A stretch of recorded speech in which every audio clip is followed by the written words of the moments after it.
I mean, I work based on Jungian depth psychology, which posits this kind of as above, so below theory. So everything in our external reality is being reflected internally, so that we've navigated our whole external landscape. And what a lot of people don't realize is that there's a whole world going on inside of you if you just close your eyes.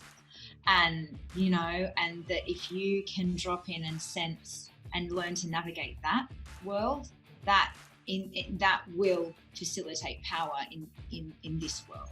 And you know, so for me, that's just fundamental. It's so important to learn to navigate those internal storms, so that when the external ones happen, that you know, that you can stay centered and stay grounded.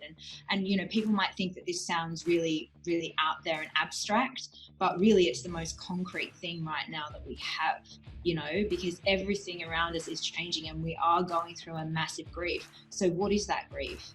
You know, why am I feeling that way? What is it that I'm grieving for? And how am I going to get myself out of this?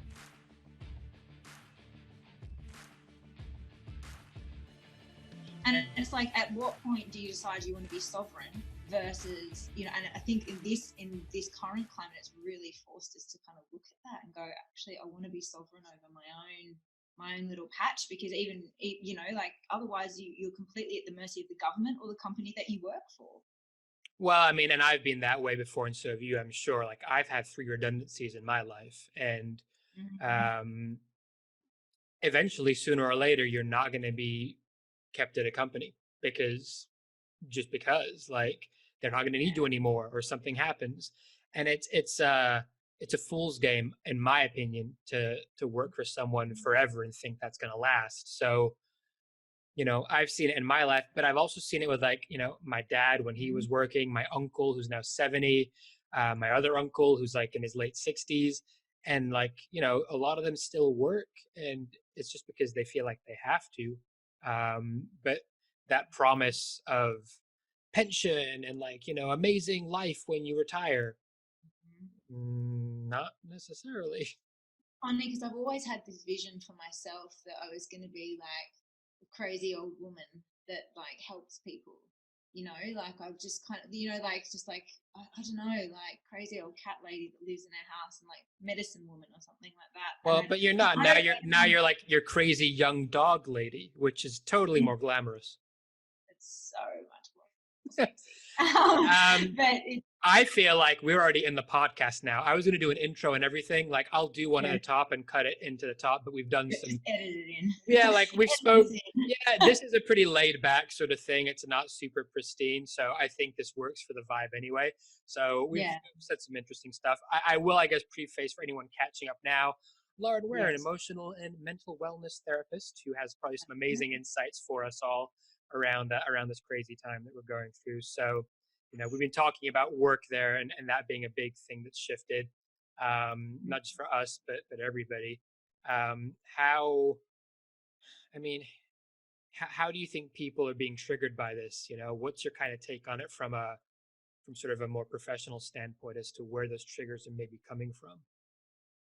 I think for a lot of people right now, the hardest thing is just the capacity to feel safe, you know, like, because I mean, ultimately, you know, our grandparents were forced to wage wars in their external environment, and all we're being asked to do is literally sit at home and marinate in our own emotional situations. And I think for a lot of people, you know, we've been pathologically busy for a very, very long time, and that's just, you know, having to sit in the fear and in the anxiety and not be able to do anything to escape it.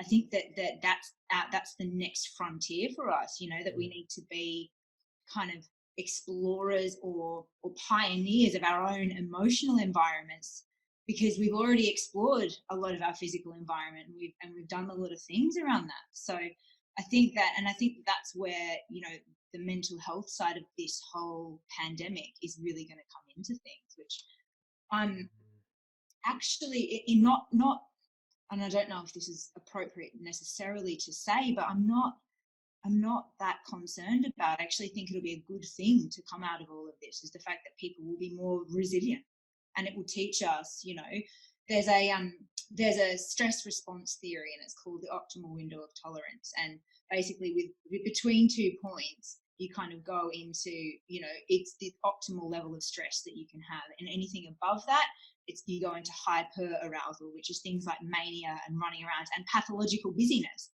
And anything under that, you go into what's called hypo arousal, which is kind of this, lethargy and I mean, for my, you can either crawl into bed for 3 months and hope that this thing passes you by, or you can, pull on your big girl pants, as I would say, and kind of just crack on and make the most out of it, and and hope that you can get through it and learn to navigate your own emotions. Yeah. So from a professional standpoint, that's kind of how I'm approaching it at this point.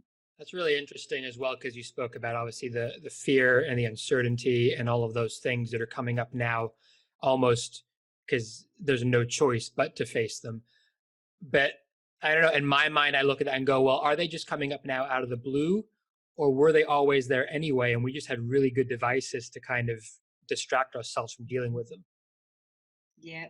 Or the distractions and addictions, like it's so interesting, the addictions that we have to things like, even things like social media, food, drugs, alcohol, sex, love, there's romance, there's all sorts of things that we distract ourselves from our own emotional lives doing.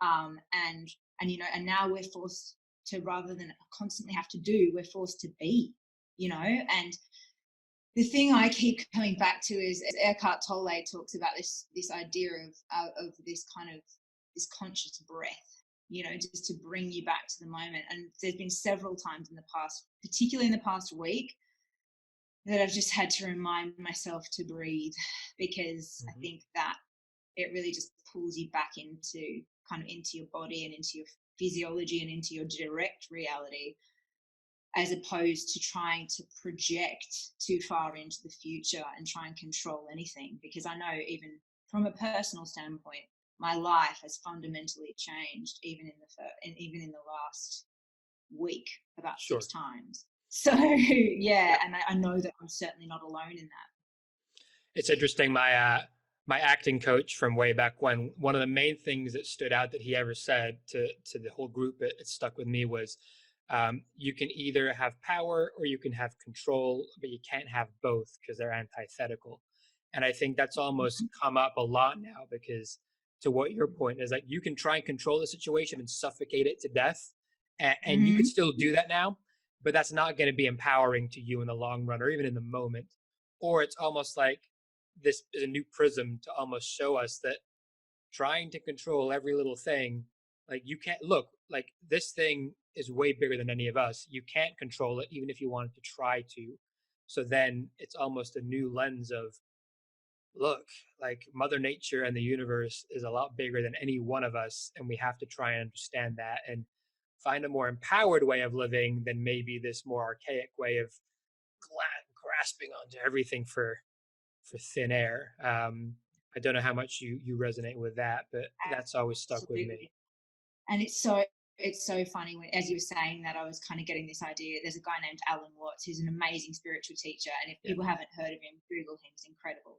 And he basically talks about the difference between power and force, and that the kind of metaphor that he uses for that is, he's like, well, force is having to row the boat. And if he uses a boat as an analogy, so force is actually having to physically row the boat using your actual strength and your muscles. Power is learning to build a sail, and I think it's this idea that, that you need to flow with the natural elements. You need to learn, and the way that I describe it in the work that I do is it's emotional fluency. We need to become fluent in our emotional language as we are in our cerebral language, in our ability to be logical and to think things through and to use our cognition. That's kind of a well-developed muscle. But in terms of actually being able to drop into our physical bodies and feel, oh, I'm a bit anxious, or I'm feeling really lonely at the moment, which is a big one that's coming up for a lot of people that are in self-isolation, or claustrophobia is another one that I've noticed a lot. when I'm working with people, like I'm trapped in these four walls, I can't go out, what am I going to do? And there's this real panic that sets in, and not a lot of people have that emotional language, or if they have it, then they find it deeply triggering. So, you know, words like shame, like vulnerability, like guilt, they're words that for a lot of people, they can be really triggering. Like, and not a lot of people are going to tell you, oh, I feel ashamed, you know, And you know, I think it's evolved a lot in the last sort of 4 or 5 years, but there's also, you know, a gender aspect around that too. Like, I know for a lot of men to talk about shame and vulnerability and all these things mm-hmm. is insanely difficult. And I think that is opening up more and more. And I think that's amazing. And perhaps, you know, this current situation is going to only open that up even further, and maybe make things even more harmonious for men in of themselves, let alone how they relate to the rest of the world. I don't know what your take on that is. Oh, I absolutely agree. And I think particularly for that kind of hype, like, yeah, there is this kind of hyper masculine idea, but even for men that are more in touch with that kind of feminine element of themselves, I think that for men to truly step into their power, that they need to learn how to be vulnerable. And it was really, I mean, I often refer to martial arts when I talk about, you know, about this sort of stuff, because in martial arts, it teaches you that, you know, that you have this capacity. Yeah, I did a bit of Muay Thai back in the day, and what I loved about martial arts is that really teaches you that you have the capacity to hurt someone if you need to, but you choose to be benevolent. So, right, this idea of rather than, you know, it's this choice to be vulnerable. Yes, you can be strong and you can be the man and you can control everything, but you can also choose to be vulnerable and to be open and to allow that, I guess, psychoenergetic space within yourself, because that's true power. You know, I you love do that. have the capacity. Yeah, I love that. yeah, Yeah, I do JKD, Jeet Kune Do, which is Bruce Lee's yeah. philosophy of martial arts. So it's a mix of all the different ones. And Mm-hmm. it's exactly what you're saying. It's not about force. Like, I went in, and still do sometimes now, and I try and like blast my way through the pads or through a drill. And actually, it's not about the force. It's about the energy and the flow and the contact with the other person. So when you're doing the physical exercise, it's still about flow and energy and responding to what you're getting, as opposed to just blasting through like a bulldozer. But then I Yeah. always found more interesting was the writings of Bruce Lee, where he did a bunch of different books, but the one that I like the most is called The Tao of Jeet Kune Do, where he talks about half of it is about the physics of fighting, but the other half is nothing to do with fighting. It's Yeah. all philosophy. It's all Mm. about, like you said, this state of being in the flow and not actually trying to sort of force anything. And you know, I think martial arts, you know, people look at MMA and UFC and they think it's just like a blood sport. But actually, if you go to the deep core of it, there's a lot of really amazing life lessons. Like, I think everyone should do a martial art just to get into the mindset, as opposed to the actual just physical side. Yeah, and it's so interesting. Even it's this whole victim perpetrator narrative that we've set up as a culture, that you're either the bully or the bullied. You know, and I think it's really important for young men too. You know, and actually young women as well in school and stuff. Like, this idea needs to be taught. Like, we really need to start talking about this as a culture.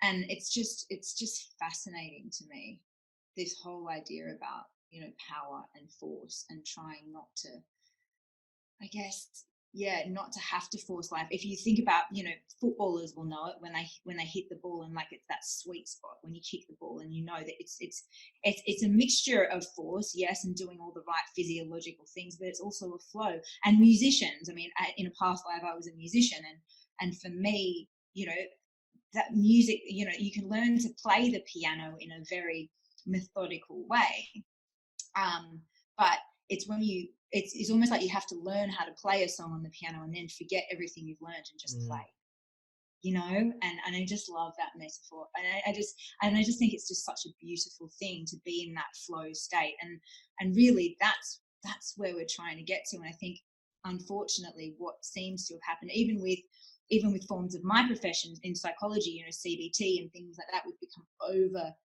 overly developed cerebrally and cognitively, and not and kind of erred away from that energetic flow kind of state. And I guess you It's want like, both, right? Like you want a bit of a balance of the two. It's not that we're saying that one is better than the other, or that you have to be sort of tapped into one side of the brain more than another side. It's that yeah. yin and yang, masculine, feminine energy, whatever you want to call it. Mhm. All of this, I think, is great conceptually. And I think, you could listen to this if people are listening and go, yeah, that makes sense. I understand it logically.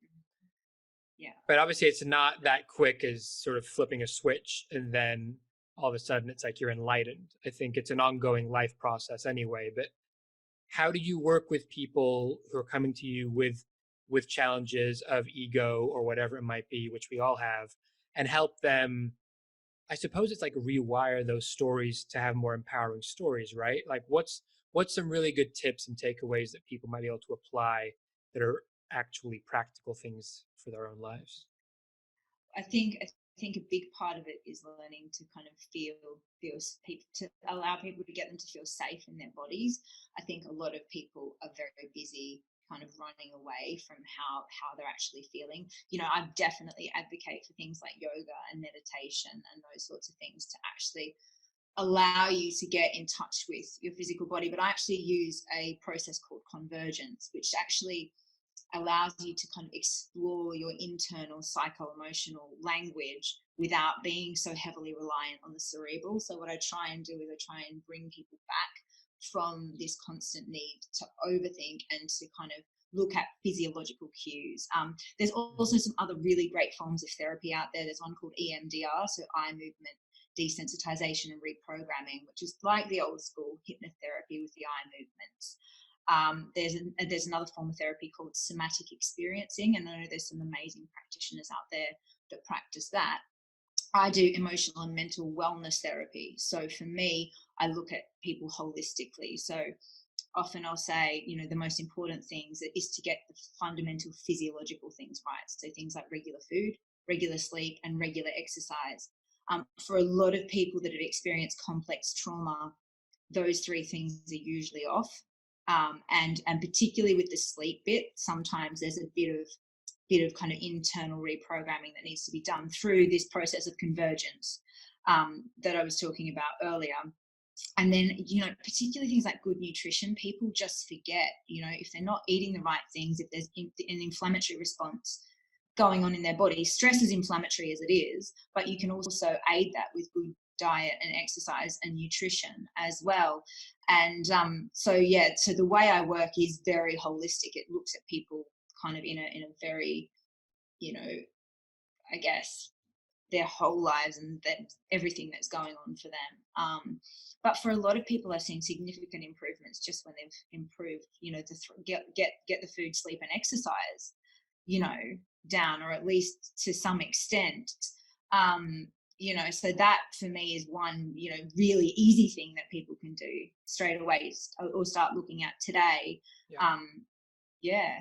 And Really that's just like stuff we should be doing anyway. But obviously, especially with what's happening now with COVID, your immune system is the most important thing that you have power over. And like we want to be keeping that at tip top condition anyway. But I find it really interesting that there's a lot of commotion about what's happening. People talking about vaccines and all the rest of it.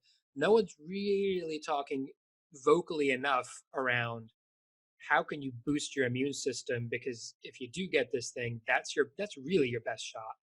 And it's all, I guess, the stuff you spoke to, right? Like it's exercise, it's eating well, it's supplements, like getting the right nutrients into your body that are actually going to help you keep your immune system in a healthy position, because that's your line of defense. And that's probably going to be better than many vaccines anyway, generally speaking.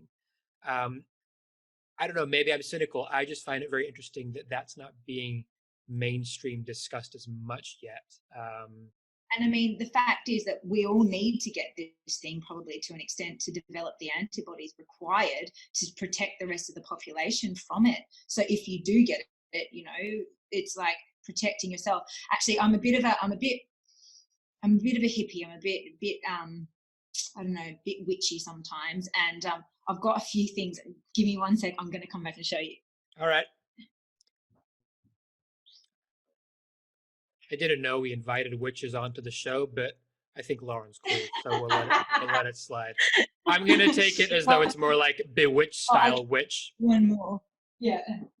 I've got magic potions, right? Magic so I potions. grew up in my magic potions. I grew up in a place called Byron Bay in Australia, or Bangalow, which is a little village just outside of a place called Byron Bay.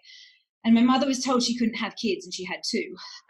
But she thinks it's because she moved to this place, because there's lots of kind of holistic practitioners, and they say that you either go to Byron to heal or to be healed. And as a result, I worked with a lot of amazing. Like one of my mentors is a traditional Chinese medicine practitioner and acupuncturist. And this, so you can't grow up there and not kind of know stuff about herbs and about medicine. So for me, for COVID-19, I was going to do another video, but I'm going to give you the scoop. Elderberry. Okay. Elderberry syrup is really, really good for, that one's an organic one. I just got off Amazon, but really, really good for inflammation and to kind of, it's antiviral, basically. It's one of the only known herbs that we've got that's antiviral, and COVID-19 is a virus. It's, you know, it's not an infection. We can't treat it with antibiotics. So that one's really good prophylactically, or just to take throughout this whole time. You know, it's about 10 drops every day. This says 3 times a day, but I only do it once at the moment. And then obviously vitamin C is amazing as well. That one I got off Amazon. Well, that's an organic one. It's called Mala, I think. Then obviously for stress and anxiety, the good old rescue remedy. Can you see that? Yeah. So this is my little survival kit at the moment. And if you do get the infection, a lot of people are using echinacea, but because we've kind of, if you've used a lot of echinacea before, then chances are that your system isn't going to be as responsive to it. So I've actually switched from echinacea to golden seal root, which is the same, another organic tincture from Swiss Herbal, this one. And which is really good for upper respiratory stuff. And again, it's supporting yourself in all different ways. So for me, I use herbs, I use mental health techniques, I use, you know, and it's about supporting your immune system, your stress response, and the inflammatory response in your body with all the different tools that you have available to you, not just one. It's interesting because I think obviously there's a lot of people who are going to poo-poo that, by the way, and I do understand it, but I think there's a lot of wiring around why they do that, because we've been taught to just believe a certain line and doctrine of thinking, which is medical thinking, Newtonian-based science, which is all about we're physical bodies and whatever is physical needs to be treated by something else physical, right? And we then think of things like herbs and holistic medicine, and some people might think it's just, you know, whatever they might label it as. But there's a reason that a lot of Eastern philosophies and cultures have been doing this for centuries before pharmaceutical companies even existed. And a lot of those people in those countries live pretty healthy lives to really long ages as well. You look at Japan, for example, and there's a reason for that. And yeah, I find it really interesting that, I'm not surprised, but I find it interesting that obviously you're going down that route, because it's going back to that empowering thing again, right? Like we can take certain actions for ourselves that isn't hysterical mania and panic and feel more at ease. I think it's just about understanding it. Like if people just say to you, take vitamin C, you're like, well, okay, I'll just do it because I'm being told to do it. But it's understanding the deeper why, I think, behind it. Like, why are these things so useful? It's like you said, well, it helps with inflammation, or this helps with upper respiratory conditions. And I think that piecing together puts people at ease a lot more. Well, I mean, and for me, that a lot of people supplement for supplement's sake as well. Like, I don't think that there's one cure-all. I don't think that there's one pill that someone can take and it's going to fix everything. I think you need, if you really, Carl Jung talks about it in this way. He calls it circumambulation. So you have a problem in the middle, and then you come at your problem from multiple different aspects. So, for example, right now, COVID-19. It's not just COVID-19 as a kind of a biochemical disease, which it is. It's also the stress and anxiety surrounding that supports the disease. It's also, it's also the tools that you can use to approach it, be they herbs, be they allopathic medicine, be it you know, like mental health tools that you can approach to decrease stress and inflammation. So it's about seeing the problem and coming at it in a multi-dimensional sense. And I would never ever say, you know, if I was really sick with this thing, I'd be in hospital. Like I would never say that allopathic medicine is not the way to go. But there's also other things that you can do to support yourself to solve this problem. You I know, and think it it's might a just frame of reference though, right? Like, so my dad was really ill last year. Eventually he passed away, but he had a condition called IPF, which is terminal. You get it, they don't have a cure for it, and it's lung based. So it makes right. COVID-19 look like a breeze in the park as far as I'm concerned. But Mm-hmm. what we spoke about a lot at length while he was, you know, through his condition was modern medicine is great for certain things. Bones broken, you know, wounds, fantastic. Obviously, you know, for helping us once we've got something, it's amazing. But there's certain things that it doesn't know about really yet, certain diseases and conditions that are maybe even unique to the individual. And it's not the cure all to everything. And I think putting all our reliance on that once something's happened isn't always the most, again, empowering way to go. And I think what you're talking to is different approaches and remedies and ways of working that aren't a antidote to once you have something. It's more, let's call it, it's not the right word, but let's call it preventative measures. It's Mm-hmm. ways of living to keep you in the best place possible mentally, spiritually, and physically, to avoid getting any of these things to the point that you have to go to the hospital. But then if you need to, that's what they're there for, worst case scenario. And I think this is another side of the coin. Like, how can you live your best life, not just mentally, but from a physical perspective? Yeah, and I think often, and I've seen it so much, is that the things like the NHS, like they operate off of an illness model, so that once you get sick, if you have a chronic illness, then that's where you want to be. You Sure. know what I do, and what the other side of that coin is based on a wellness model. It's what can I do to support myself so I don't end up in the illness model. And so they aren't that they're the opposite sides of the exact same coin. You know, they're not separate and they're not intrinsically different. They're just a different framing. So if I've got a chronic condition, cancer, heart disease, you know, any of those sorts of things, I want that illness model to be there. I want to be able to access that. Yeah. But using a wellness model, how do I support myself and be sovereign over my own health? And I think a lot of people don't see themselves as or feel empowered to be sovereign over their own health. They think, oh, well, it's inevitable that I'm going to get sick and fall into this kind of illness paradigm. Where if they had have approached their lives from a wellness paradigm, you know, I mean, I think ultimately for me, and I can't say this for everybody, but for me, I'd just like to die an old lady comfortable in my bed, you know. And I think using the wellness paradigm and framing it that way for myself, I have a fighting chance. But if I don't, and if something happens, then I'm glad that the illness paradigm's there, you know, to biochemically support me. Yes. And that's the way I frame it for myself. That's a really interesting way of framing it. I've never heard of it put that way, but it's totally clicked with me, at least, that idea of illness model and wellness model. And I think that's really empowering. And hopefully, even if just one person listening has that trigger for them, then that could be really, really useful. Yeah. Because it makes total sense. Why do you think it is that people don't see that perspective of a wellness model or aren't empowered to live that way? I mean, a lot of people do, let's not mistake that, but why is it that the majority, do you think, isn't aligned with that or hasn't been?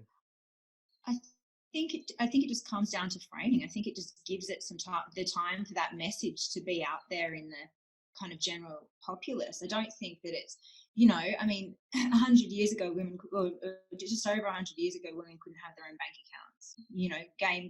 Gay partners couldn't get married. You know, things like that. I think it's just about getting that framing out there as part of conventional wisdom and popular discourse so that we can start having these conversations like the conversation that you and I are having now. And you know, that thought sometimes only occurs to you when someone's brought it up. It's like, actually, and you take it away and you think about it, and you know, and then all of a sudden that framing kind of kind of makes sense. I mean, I think for the last, certainly since the antibiotics have been developed, and if you look at it historically, that we've all thought that we can pop a pill to help ourselves. We've all been taught that from that we think that there's a pill that we can pop for depression, SSRIs and there, or Valium, and there's so much of that stuff going around, and we've still got certainly epidemic levels of mental health. So and again, even with COVID-19 is also teaching us that popping a pill isn't necessarily all that we can do. And I think that it's this time in our lives is right for actually understanding that there's a different way of us being able to frame the idea of our health, because if we don't have our health, no amount of money is going to save us, and the amazing thing about COVID-19 is that it doesn't discriminate. Boris Johnson's just been, been diagnosed, Tom Hanks, all these people that have everything, in a material sense, and everything that our culture deems as important. And yet this illness isn't discriminating. It's not discriminating against age, well, it is a bit discriminating against age, but that's about the only thing it is discriminatory towards. But that's more immune system based than anything, really. That's just, but you're right. I saw a few weeks back when they were still doing shows and stuff, and on the Daily Show, Trevor Noah made a joke, but he basically said, Tom Hanks has coronavirus, and he was like, look, this thing is basically saying to you, if I can get Hanks, I can get anybody.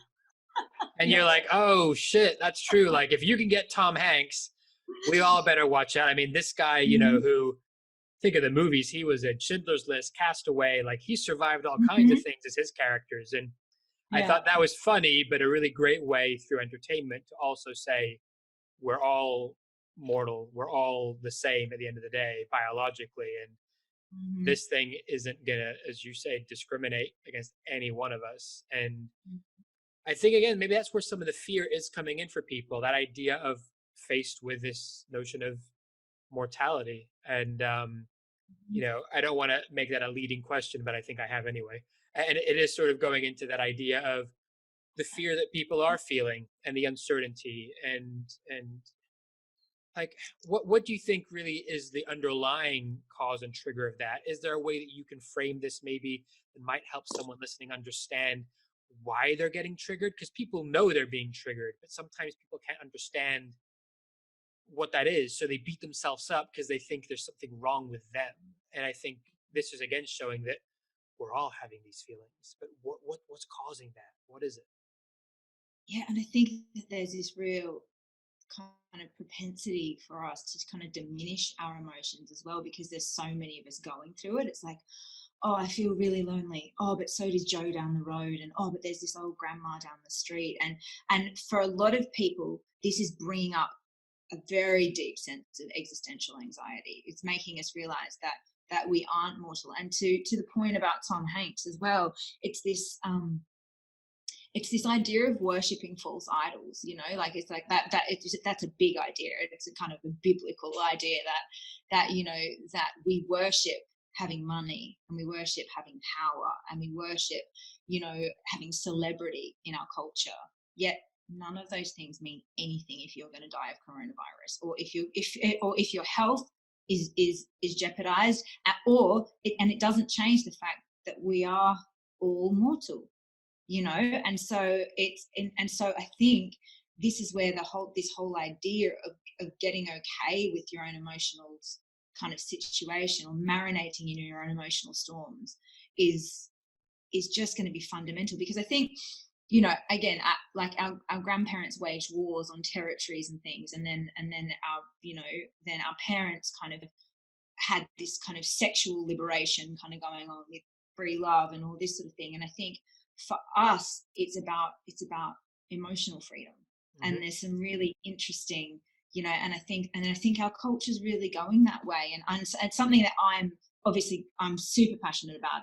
It's what I kind of will dedicate the rest of my life to doing, is kind of mental well-being and teaching people to navigate their emotional storms. Because I think when you can do that, that's truly powerful.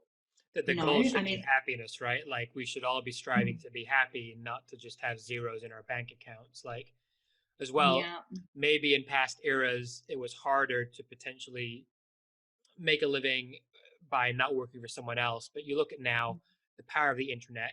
Whilst we are very much isolated, we are super connected in many ways through this crisis, and it's showing people new ways of possibly opening up to making a living, doing stuff that they're going to be happy doing. And it's not that it's going to be easy, but hmm do you need a 6-figure bank account just because? Or can you live with one less sports jacket and a few less pairs of, designer shoes and dresses and one less holiday a year, but do something that actually like makes you feel yeah, alive? And I think that's an important conversation that's been happening, but I think this is only more of an example as to why we need to just look at that, yeah. because coming out of this thing, who knows what it's going to look like, but that's going to be key. Yeah, I think, and I completely agree. But I think too, sometimes that happiness idea can be a bit of a trap as Okay. well, because I think that the goal isn't necessarily to be happy, but it is to be peaceful. It's to be okay no matter what's kind of going on around you. I think, even if you look at all of the kind of big, um, I guess anybody, if any of the massive spiritual teachers, things didn't end well for them, but they had that capacity to be at peace no matter what was kind of going on. Because I think oftentimes, the most resilient people and the people that are the most genuinely happy are the people that can be at peace no matter what's kind of going on about it. Because the only thing that is certain is that things aren't certain. And so I think that oftentimes, I guess, for me, the goal isn't necessarily to be happy. It's to kind of feel contented within myself, Mm-hmm. so that no matter what comes, that I can brace myself and kind of know that, and trust that I'll manage it somehow. Yeah, I Um, think the shitty moments are always going to come because that's just the ebb and flow of life. So I agree mhm, with that. I think the being at peace with that and knowing those moments are going to come and being able to sort of navigate through those choppy waters to then get back to the less choppy ones is a key yeah. skill that we all learn, I think, by hook or crook. And maybe this moment is the hard way for a lot of us to have to learn that. I think the idea of happiness is maybe more with sort of the external world of what we do physically, out in the world on a daily basis. And by that I was maybe more angling to the point of doing things that make you happy as a profession, as a vocation, as a career, as a way of life, as spend time with people that you enjoy spending time with. Don't sweat the small things as much. Why work for somebody or do a job that you absolutely fucking hate just because you want to climb a Mhm, ladder that's imaginary? As opposed to, you know what, maybe you could make 50 grand a year being happy talking about carpentry if that's your bag. Like, why yeah. not? Do you need 6 figures working in a corporate system? If you hate it, if you love the corporate system, fair play to you. But I having worked in those worlds, I would probably say that a lot of people have done it just because they don't know any better or don't know any other option. Um, and I think that happiness paradigm is glaring to a lot of people now, for sure. I mean, redundancies are through the roof, and I think this Mhm. is a big shift we're going to see. Yeah, and I think it's true, because it enables people, and I think we were speaking about this earlier as well. It enables people to be sovereign over their own lives and not hand their happiness or their sense of, I guess, sense of personal power over to the government, or to as to a boss or to a corporation. And I think that's a lot of the thing that people are starting to realize, that this perception of safety within that framework isn't maybe what they thought it was. And it really is going to help people to kind of realize, actually, and I think the goal for me is to have resilient, sovereign humans roaming around the planet, like Mm. to know that.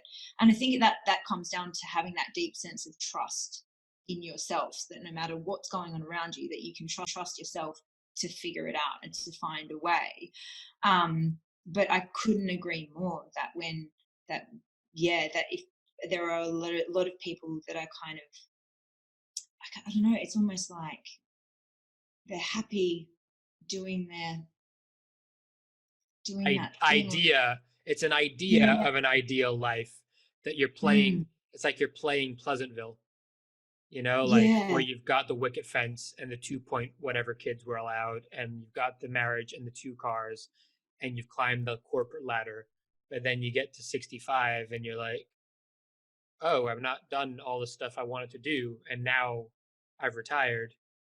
I guess I can go traveling, but maybe I'm not well enough to go traveling, or maybe I can't afford to, because, like there's live, I guess now is sort of the key thing. And it sounds really corny because it sounds like the kind of hallmark hippy dippy stuff that people have spoken about for years, but it really is what it boils down to. Like, this is so fleeting that what are we doing? And this is well and good, right? We're talking about this now, but I'm sure a lot of people are going to go, how does that help me when I'm locked indoors and I can't do anything and I'm going stir crazy? And I think it's interesting. I heard, I think it was, I forgot what show it was on, but do you know Gregg Braden? Have you heard of Gregg Braden? No. He talks about, it's again, mind. He talks a lot about the mind and mentality. He's part of, there's other people like Bruce Lipton and Joe Dispenza, if you've heard of them. He's of a similar ilk, but he was talking about how what we seem to be going through now is this crazy global period of grief, almost, that like people are going through this period of loss, but it's like, what have we lost? And it's almost like he was saying, we've lost a way of living, like an old life almost, and people are trying to figure out why they feel the way they do. And he was positing that a lot of that is to do with, 3 or 4 weeks ago, we were living a very different lifestyle, and now that's gone completely. And we're grieving the loss of that. We really are grieving the loss of that. So that was my thing. Like, do you agree with that? What's your take on it from sort of your perspective with again, the mental health sort of paradigm in mind? Well, I work based on Jungian depth psychology, which posits this kind of as above, so below theory. So everything in our external reality is being reflected internally, so that we've navigated our whole external landscape. And what a lot of people don't realize is that there's a whole world going on inside of you if you just close your eyes. And, and that if you can drop in and sense and learn to navigate that world, that will facilitate power in this world. And so for me, that's just fundamental. It's so important to learn to navigate those internal storms, so that when the external ones happen, that you can stay centered and stay grounded. And people might think that this sounds really, really out there and abstract, but really it's the most concrete thing right now that we have. Because everything around us is changing and we are going through a massive grief. So what is that grief? Why am I feeling that way? What is it that I'm grieving for? And how am I going to get myself out of this? And they're not things, yes, you can be cerebral about it, and you can make plans and you can do bank accounts and balance sheets. But what happens if everyone runs out of money? What if the apocalypse does happen? And I think that that's where the emotional freedoms are really going to come into their own, because this kind of idea of external control, and even our idea of social contact now has become so abstract. The fact that I see my friends down at the park when I'm walking my dog, this morning, and I've got to stand 2 meters away from them, that I can't just give them a hug. Like, even my idea of how I relate to other humans right now isn't concrete. And the most concrete thing I have is to close my eyes and connect with that very ancient part of myself. And I think Carl Jung did a brilliant job, and he was well before his time in the way that you do have a whole world to navigate inside of yourself. And I think most of us are terrified of even going there. So I'll give you a more concrete example. So if you close your eyes and I say to you, think of a pink elephant.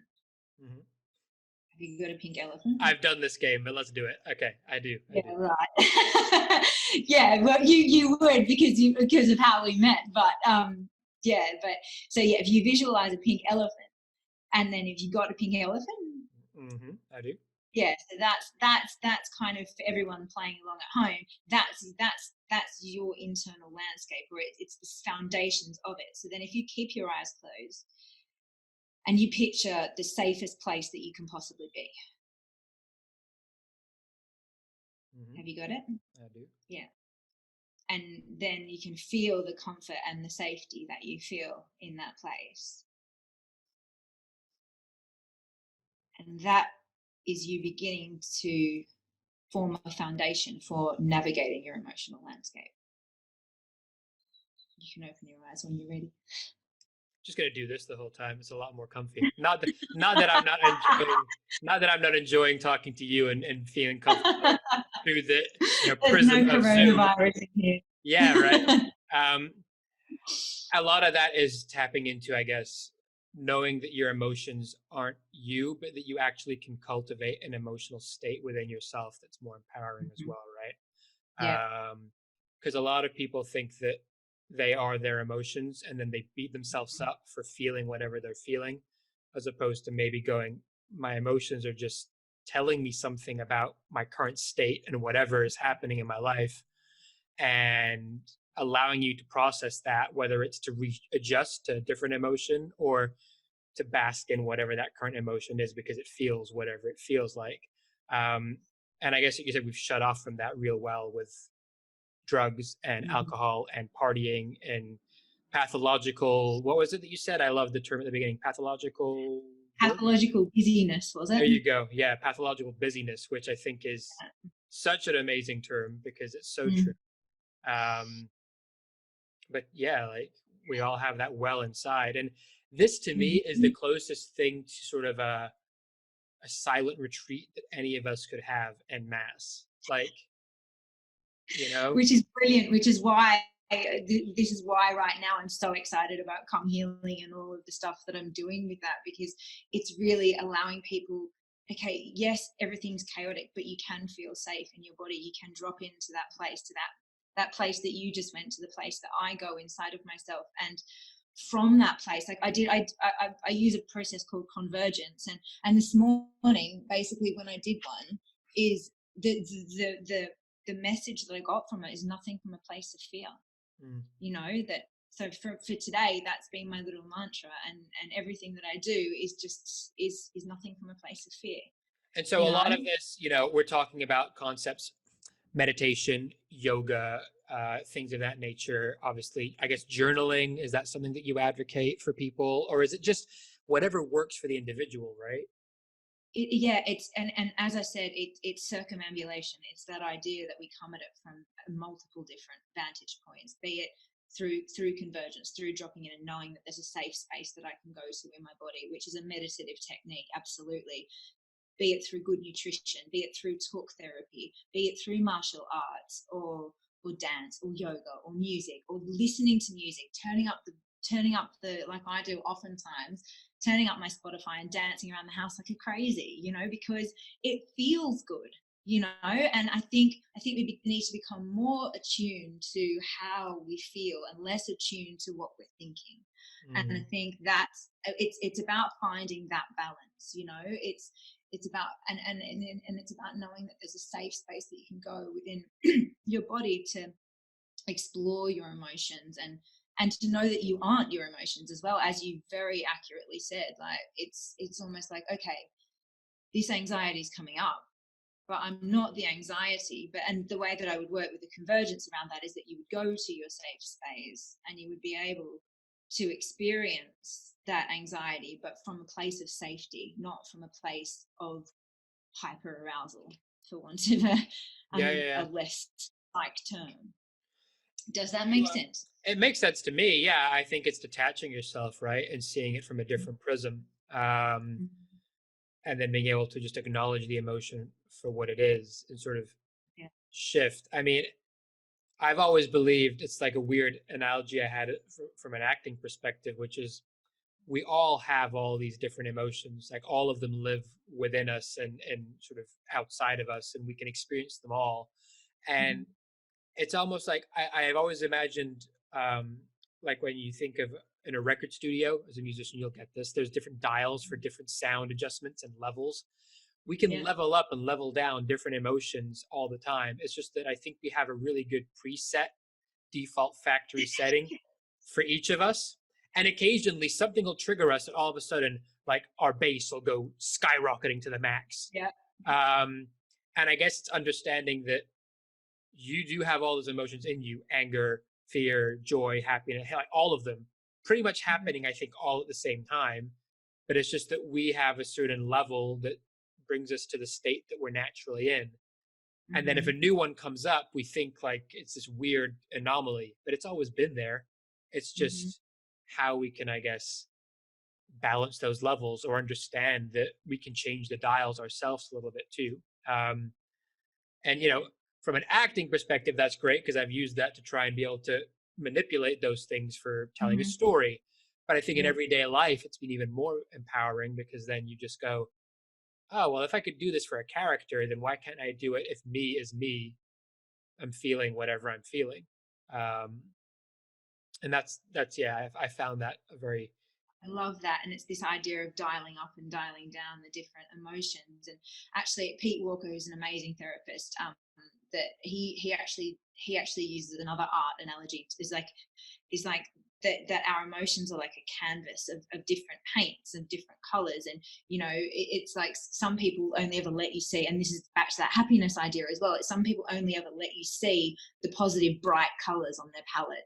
But actually, to know someone and to truly know another human being, and we're going into kind of relational elements now, is to know all of the colors on their palette. Because have you ever met that person that's kind of pathologically happy, that's always like upbeat and like, wow, like, isn't life wonderful? And it's like, you don't ever really kind of trust them because you don't ever see the dark colors. You're kind of a bit like, yeah. and it's interesting because we can innately sense that that feels a bit off kilter for some reason. You know what I mean? Hmm. Even if we don't know why. And yeah, I mean, I think again we're probably moving more and more now into this era of authenticity that I think was happening anyway, and this is just a further kick into gear for that. And things like the internet, things like people going online and being more vocal, I think does show people's true colors as well. The more you put yourself out there, the more people see all of the sides of you, and I think that has to be okay. That is the great equalizer in many ways as well, but from a different perspective, what we were talking about earlier. um Yeah. but I think that's like we're all human, and we have to not be afraid of talking about those things. Maybe not with public, in a public sphere if we don't want to, but at least with people that are close to us that we want to foster a connection with. Yeah. And it um always comes down to authenticity and and intention as well. That's another very powerful thing, but that's a whole nother tangent that I won't bore you with. yeah, we'll pull on that thread for another time. Yeah. So Cool. I guess, coming through this and moving into this, uncertain period that we don't know how this is going to last for. We don't know what the world's going to look like, but we know it's going to be different to what it was. That's going to stir up a lot of again, anxiety and fear in people. We've spoken about some of the things that they can do.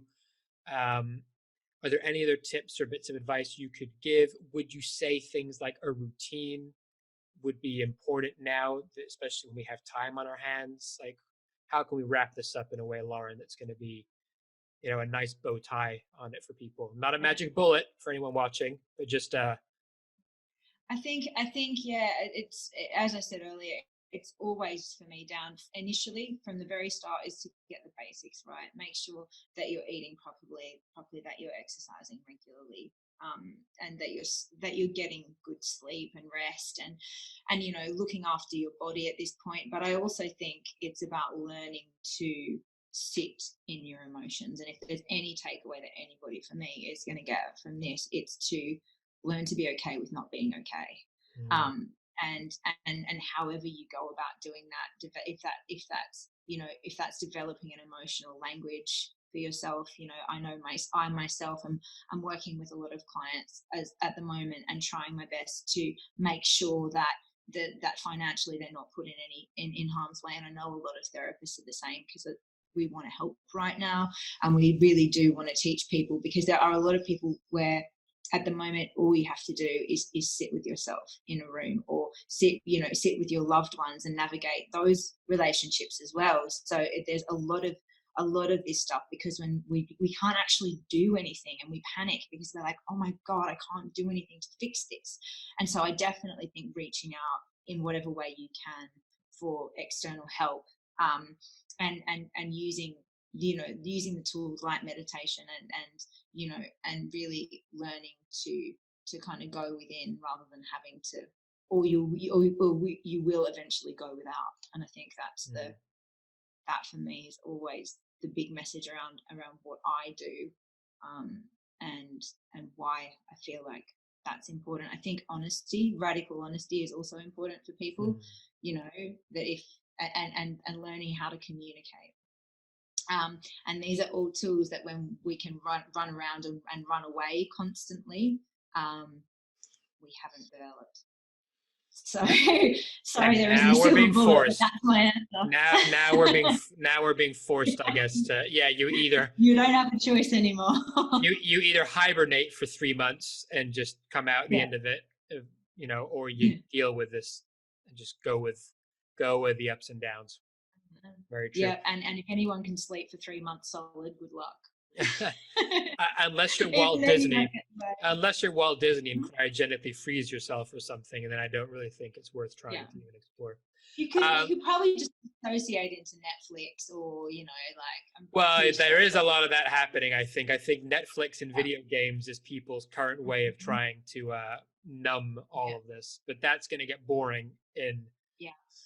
Or you can use it as an excuse to journal and work on yourself and do all of the stuff that we're talking about. I think you could do both, right? Like, why can't you find a balance? Instead of doing Netflix for 8 hours a day, just watch a couple hours at night and then spend the rest of the time doing something else. But everyone's got to find their own path with it, I suppose. I like to wrap these things up with something a little bit more, not to say this wasn't upbeat, but a little less serious than COVID-19. And it's just 10 sort of quick fire questions. Okay. Inspired by, did you ever watch Inside the Actor's Studio? Do you know that show? No, I never did. But yeah, I've heard people do a similar thing. So let's go. Okay, so 10 questions. So let's start with it. Number 1 is, what is your favorite word? I want to say inspiration. So say it. That's what I'm saying. Cool. Inspiration. What's your least favorite word? Hate.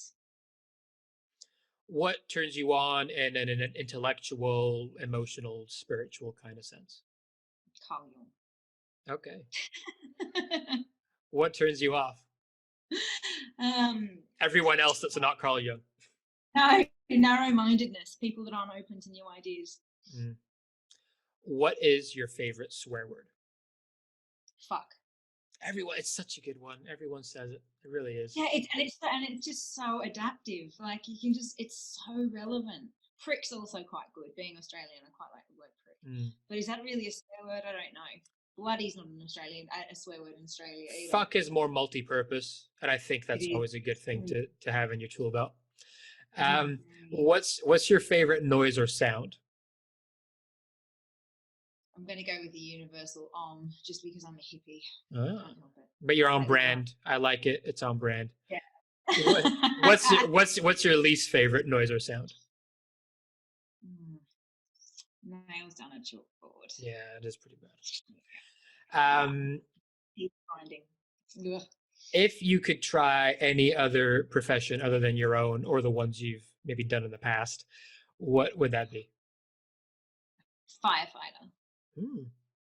Because you want to drive the fire truck, the outfit? Yeah. Just, I think, no, I can't say that. You're a pyromaniac and you like fires. That's what you were going to say. Yeah. Yeah, no, not that either, but yeah, it was completely inappropriate, so I won't say that. But yeah, no, yeah, I don't know, that was the first you said quick fire, that was the first thing that came to my mind. That's it. That's all, yeah, that's what counts. Okay, what job and profession would you definitely under no circumstances want to try? The people that have to pick up the feminine hygiene products, I just don't think that would be a very fun job. Oh God, I didn't even know that was a job, but yeah, I guess yeah. Well, someone's got to do it, right? Yeah, I know, but I'm a guy. Why would I think that way? Yeah, but I've always Oof. thought, actually, what would be the worst job? And I don't know, like, just that's what That came doesn't. into my mind. Yeah, yeah. That doesn't sound great. It doesn't rock my boat. It doesn't rock my boat at all. No, it's no call young. No, Finally, long way. last question. When it's all said and done, all the smoke is cleared. What would you like the story of your life to be?